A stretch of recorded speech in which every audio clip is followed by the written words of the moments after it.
So today I have a special guest joining me on this video. His name is Orest Zub. He's a travel vlogger, and he's been doing this for a long time. And when the war in Ukraine began, he just shifted gears from traveling internationally to showing us what's going on in Ukraine. And I found him to be incredibly useful to add context. They say, like, if a picture is worth 1,000 words, I've read an encyclopedia watching his videos. He has, from my count, he has 66 videos since the war began. And Orest, welcome. I'm so glad to have you. And I think the viewers here, my viewers, by the way, I just surveyed them, and most of them, the majority of them, watch a half dozen to a dozen different channels about Ukraine. They're very plugged in. They're very interested in what's going on in the war. And so the color commentary that you can kind of bring, the painting a picture of what's actually on the ground, they'll really appreciate. So thank you for being here. It's my pleasure to be here. Thank you for the invitation, and I'll be glad to provide some more clear, probably picture of these confused topics. Yeah, let's do it. Yeah. And so before I do that, I want to tell them, just look up OrestZub. I'll put this below so that you can find his channel, and then start with the last one, with the last couple ones. I was looking at what he was doing when he was talking to, the man on the ground about what it's like. I was watching when he was going back to Kharkiv and seeing the buildings, with missile, I don't know what you call them, missile holes, missile blown out sections of it. It was, you read about it and that's one thing, but then you see it and it's something totally different. Okay. So just to interrupt you and to add, maybe, I will introduce myself as Orest Zub, as you told, but it's easy to find Orest without F. That's the Orest, which is my main name. Yeah, the first name, and it's very easy to find. So Orest, like forest without F, a very good way to remember. Okay. And I'll link it below. I hadn't thought about that. That's great. I'll link that below and we'll get going from there. Okay. So I want you to tell me about things that you've seen. I see 66 videos since the war began. Tell me about how you switched from travel vlogging to the war, what was going on in your mind, and what you started learning along the way. And I'll just kind of let you talk because you're the feature, not me. Okay, so introduce me. I'm a travel blogger originally. And, travel blogging is an amazing career. You travel around the world. You see these incredible places. You learn around the world. And that was actually what I was always dreaming on doing. So I could tell that this became my main dream job since 2012. I am fortunate enough to visit over 120 countries all around the world, basically much more than half of the existing independent nations in our world. And I've been also to many different post-war zones, war zones, crisis zones, including Karabakh, Kashmir, West Africa. I've been to all Latin American countries apart from Venezuela. So I've seen the stuff, right? But I never thought that this crazy thing will eventually come to my country, to Ukraine. I'm always based in Ukraine, in the beautiful city of Lviv, in the west of Ukraine. And I have an apartment here, all my friends, family. It's a nice Western European standard city, I would say. So anticipating the war, I could say understanding maps, understanding geography, and being Ukrainian, I knew that the matter of full-scale war in Ukraine is rather the question of when than if. So basically, a couple of weeks when the Russian-built armed forces were congregating. Opa! There is a power cut now. Oh my! Yeah, that's just oh power my cut word! Happened, but I don't know what's happening. Anyway, let's continue. Let's continue talking. I'm so sorry that I laughed at first, thinking, oh, we lost the connection, and I was just about to say the magic of editing. I can at least because I thought you went out, but that was a power cut.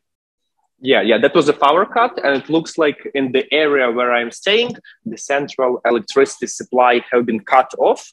and the power generators started automatically. So we Wow. can talk more about this reality, but as you see, we are back to life, and the area I'm now is like a restaurant or something like that. So okay, so I knew in February that the war will about to start. 1 week prior to initial invasion, I was visiting the Karabakh. This is the dispute area between Azerbaijan and Armenia, and the war started there in early 90s of 20th century. So basically, I've seen the results and the devastation the war brings, which was unbelievable. I hope that will never happen in my own country, but the situation was already very, very tense. And basically, I boarded the plane from Baku, from Azerbaijan back to Kyiv 4 days before the initial invasion. Wow. None of our group members took the plane, and people were trying to suggest me not to board, but I knew exactly that I want to be in my country with my people when this will happen. Little did I know how it will happen, because even though, like, for those people, many people didn't believe that the full-scale war that we are witnessing now will start. Those who did anticipate it rather thought that this will be some kind of, escalation in the east, in Donbass or something like that. But when we woke up with over 70 missile attacks all around such a vast country as Ukraine, and we witnessed the land invasion from north, east, and south, that was unbelievable. That was unbelievable. I was then in Ukraine, and from first days of the full-scale invasion, I quickly set up my team and set up all the existing procedures I knew, and started English language channels, not only in YouTube, but also on Facebook, LinkedIn, and so on. So basically, I knew what to do when it started. Yeah. And many people still don't understand me, because usually the natural reaction is to run away from war. And many people did flee, and we've seen how it happened. To me, it was rather a calling to participate in the big cause, because in 2014, there was a revolution in Ukraine, which actually started the war. So we have the war in the East since 2014, when Russia annexed Crimea and started the open war in Donbass. So during that time, I was in Mexico. I was on the Pacific coast, on the Caribbean coast. I spent with my wife 4 months in Mexico, and I kind of missed all the movement on Maidan in the central of Kyiv. And I felt very, very terrible emotionally, and also feeling helpless, to be on a distance while all of your friends are fighting for liberal values. So this time, even before the war, I knew exactly what I'm going to do and how will I do it. So basically, from the first days, I started, fight on the media front as we speak about this. Yeah, right. Which is also very important. Yeah, yeah. And what you were saying resonated with me. You were like, fight on the media front. For the last 200 some odd days, I've done this daily, daily updates of the news, whatever, because this is my contribution. I'm not there. I'm not even Ukrainian, but I identify with the values that you're fighting for. And so that's that. I feel the same motivation. Huge appreciation. Thank you. Yeah. I mean, it's the least I can do, literally. I mean, I don't know that I can. I feel bad that I can't do more. And so but when I'm watching your videos, which your training has provided excellent videos and helps us understand really what's going on. I'm watching Bucha, a tears coming to my eyes. I'm thinking, like, oh my gosh, what, like, look at the destruction, or Irpin, or just go on and on with just trying to understand what's going on. So what I want to do is two things. One, I want to drive people that are listening to this to your channel to see for themselves what's going on. That's my first goal. My second goal is to hear from you, like, as a focus group of one person, tell us how Ukrainians are processing the war, how they're processing the causes, the shock of the invasion, day-to-day life, those kind of things. Tell us help us understand from the outside looking in, what you're feeling, what you're experiencing.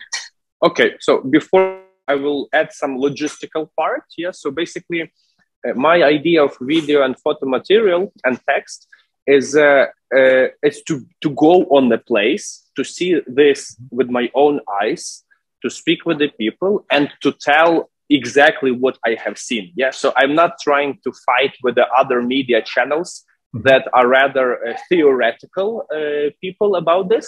I am actually like who goes deep into the area. And basically, during the full-scale invasion, I visited most of the possible frontline areas apart from Kherson. So I'm talking about the occupied north of Ukraine, northeast, and all along the eastern front, as close as 5 kilometers to the active like front line, where you already hear the explosions and you see drones flying and so on. So that's this kind of stuff. Yeah. Regarding the how you process everything, well, we are already on the 10th month into the full-scale invasion, and it's crazy. You know, it's hard to understand that you are living basically in the reality of war, even though I'm based in Lviv now, and the place where I'm staying now, it looks absolutely the same as many restaurants in Brooklyn. You see with the bricks, with some palm tree behind. And this city is in a relatively safe zone, so there is no risk of actual land invasion in our place. But from time to time, we have rockets trying to destroy our energy infrastructure. And this power cut is just one example of how things are processing and how local businesses keep up, because the owner of this restaurant, he bought a power generator which works on diesel or petrol. So once the central system goes off, they turn it on. Yeah. Also, I would say that Ukrainians are very peaceful people. You know, we never initiated an aggressive war or any military conflict during like 1,000 years. This is the story of the underdog of a nation that is trying to resist, that is trying to keep their identity, and which is simply fighting for freedom, right?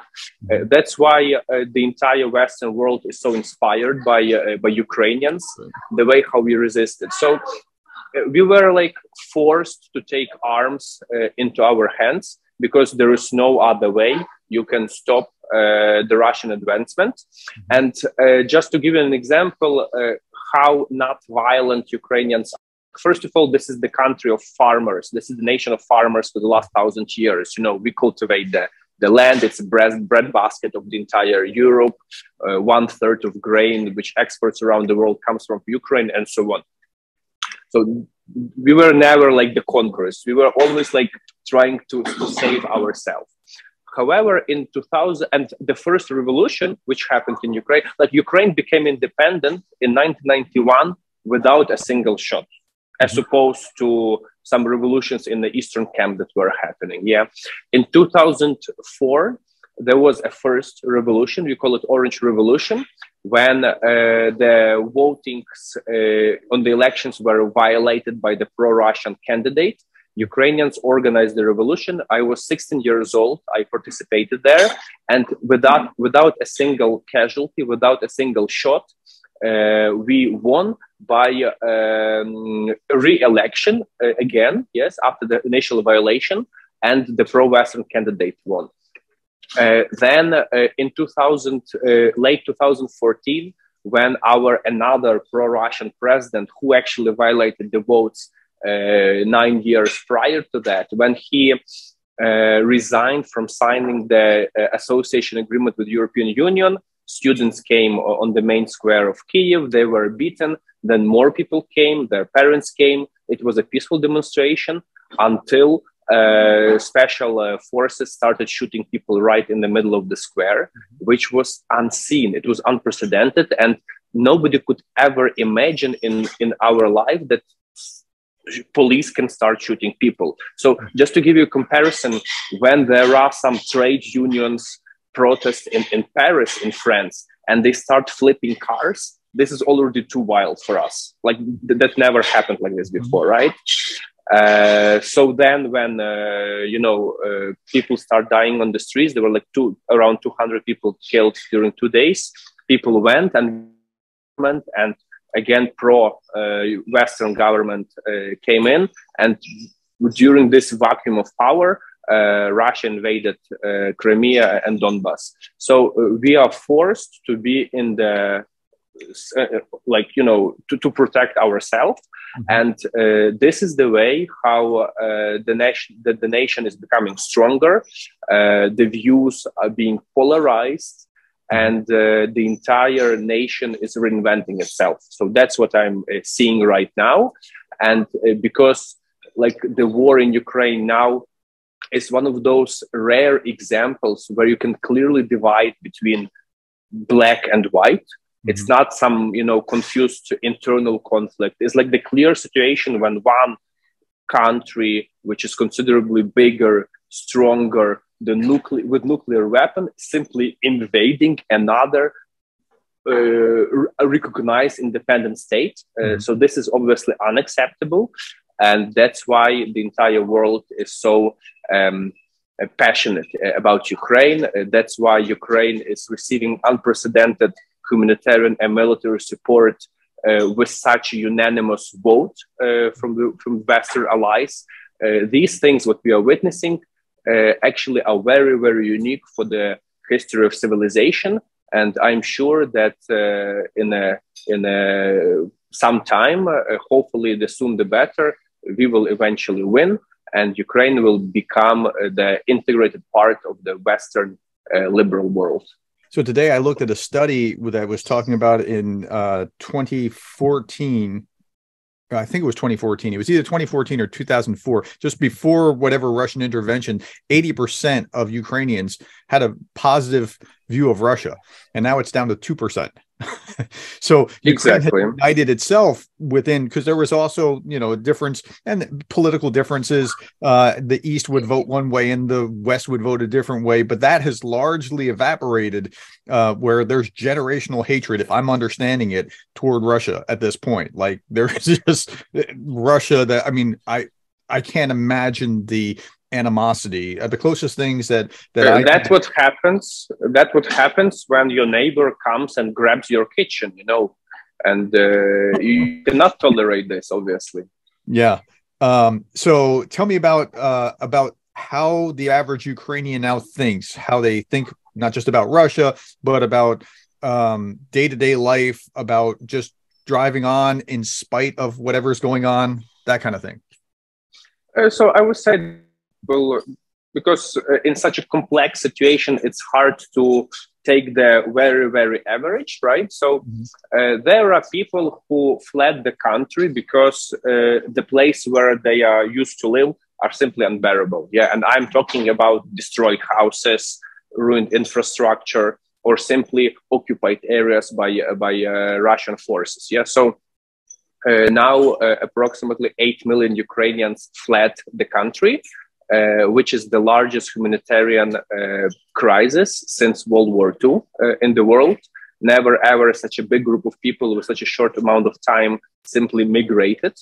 Right. So they are now living in every EU country, also in the United States, in Canada.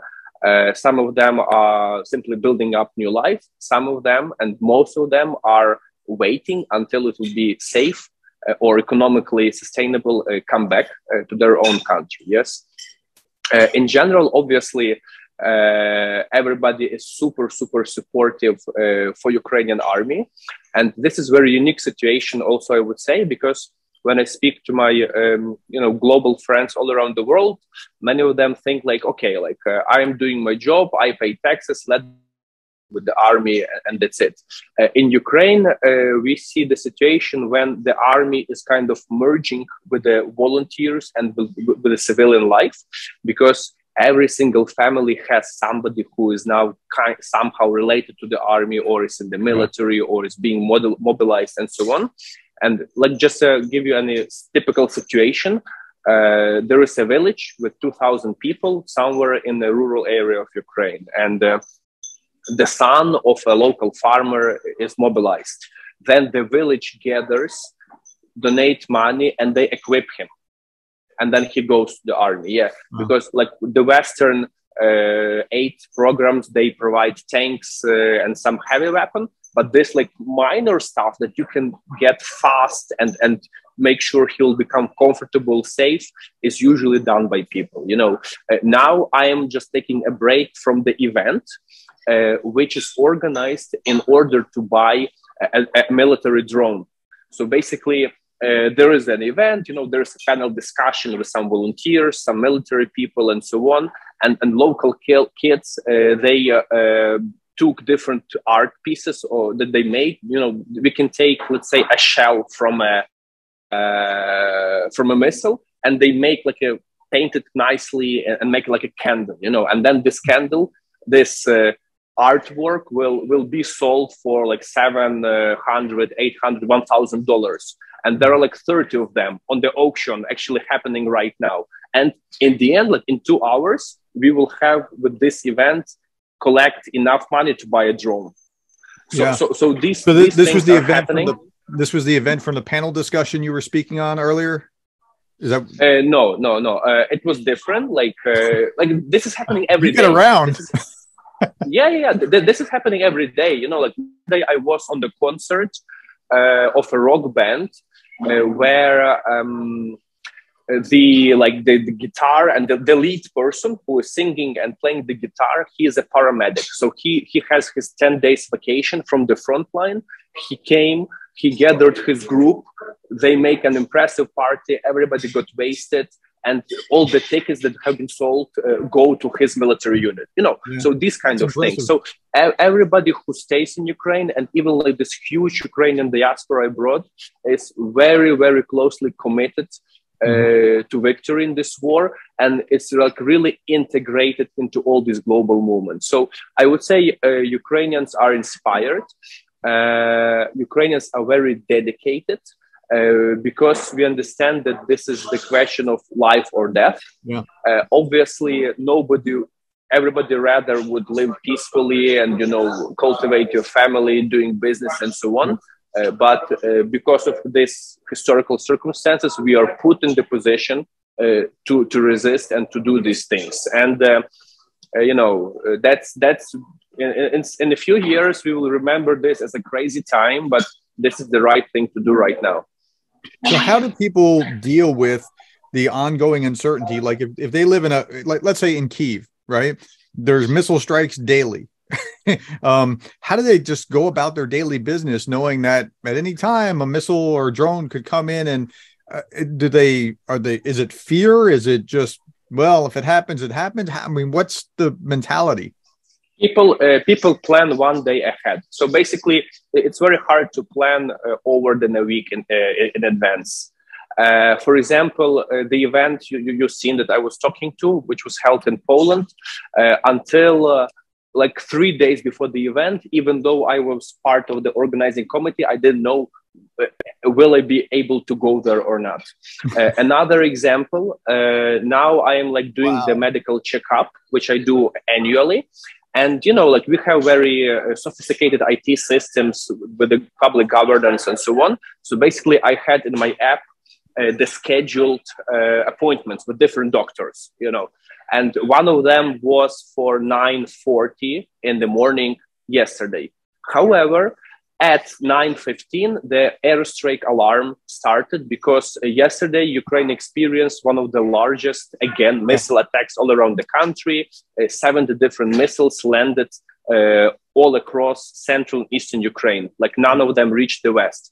However, because this is a nationwide alarm, such public institutions stopped working and people go down to the shelters, right? So basically, I could not physically visit my doctor at 9:40, but the alarm went off around noon. And I simply, after this, rushed to the doctor. Obviously, there was already a line of people who were in the same situation as me. It took us a little bit more. And, you know, this appointment timing like messed up for a few hours because of this stuff. But you just you have to be very agile and very adaptable. And like this is something what you have to accept, and to be as flexible as possible. Also, you have to be very effective. So, for example, at the moment in Lviv, situation with the power cuts is in the following way.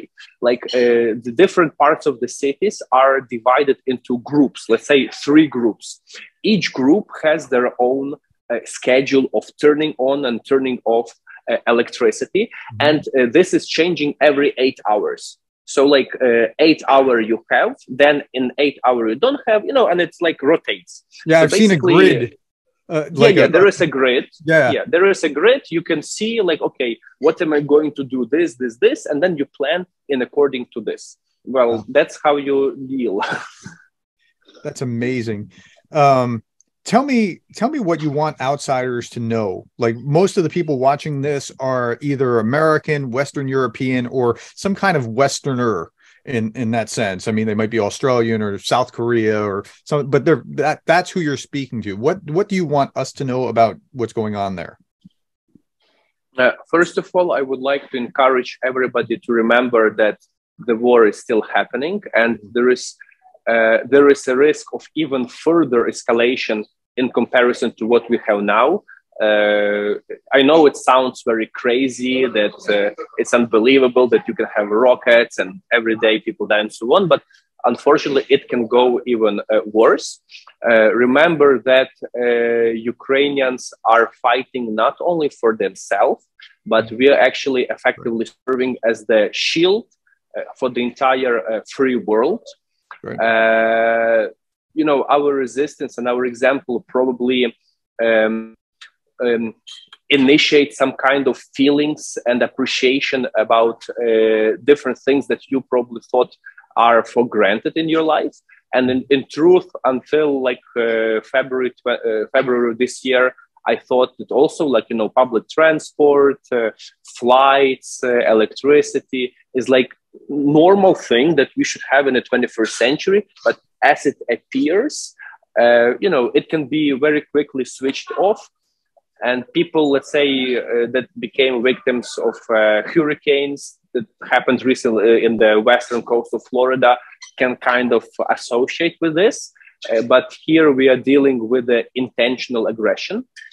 So first, people, be curious, stay with Ukraine, continue watching the channel where you are at the moment, because here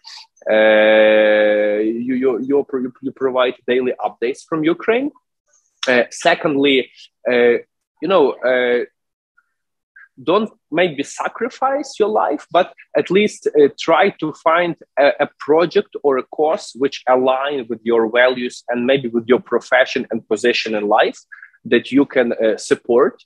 This can be related to medicine, to children, maybe to the military or to the media, and continue supporting financially or in any other way where you can be effective this cause, because the future of the modern civilization is being resolved now in Ukraine.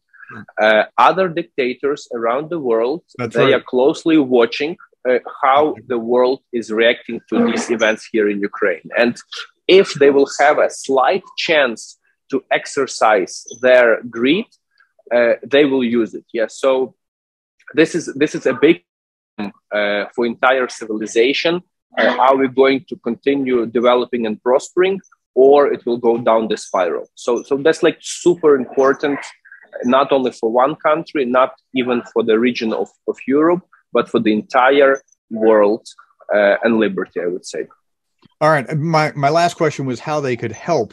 And you kind of touched on this. I put a link to a very reputable organization, charitable organization. And I would warn people, like, be very careful of who you give to. And there are some that are more reputable than others. Is there something particularly that you do? Like one of the things that I do, and this is somewhat simple, like when I'm watching you, I try to leave the advertisements on. I try not to skip them because I'm trying to help people that are contributing to the cause. And I know it's a little thing, but still, I mean, you have bills to pay too. And right. So I try to do stuff like that. I also make sure that I point them to reputable organizations. Where would you say to give your time or efforts or money or whatever else? What grabs you? First, as I align with what's relevant to you, medical stuff, children, military, and so on. Secondly, I would say find people who really show the stuff in Ukraine, build relations with them, and support them directly. Like that would be very, very important stuff. Like there are big organizations and they know what they are doing. They have all the processes and so on, but also they have access to big funds, right? Those guys who are doing the real stuff on the field, they don't have time or efforts or resources to process the bureaucracy. So the best way is if you can support them directly, even like 10, 20, $50 per month will make a difference, because once this kind of person receives, 100 true fans, it's a marketing approach. But anyway, he'll be able to focus on delivering the value, right? As opposed to make the end needs together. So that would be very well. Okay. Well, thank you so much for your time. I really appreciate it. Folks, if you are still listening to me, please go and check his channel. Orest Zub is his name, and you can find all kinds of great videos. And I can't speak highly enough about this guy, because like he's just helped me see what I've only been reading about. And you've done a great job with that cinematographically, or I don't know how to pronounce that, or how to say exactly what that is, but from video you just capture it so well, and I appreciate it. Thank you very much. And yeah, like let's keep in touch. I'll keep you updating anytime we can continue such discussions, and hope that the war will finish sooner and Ukraine will win. Amen. All right. Thank you. Bye-bye.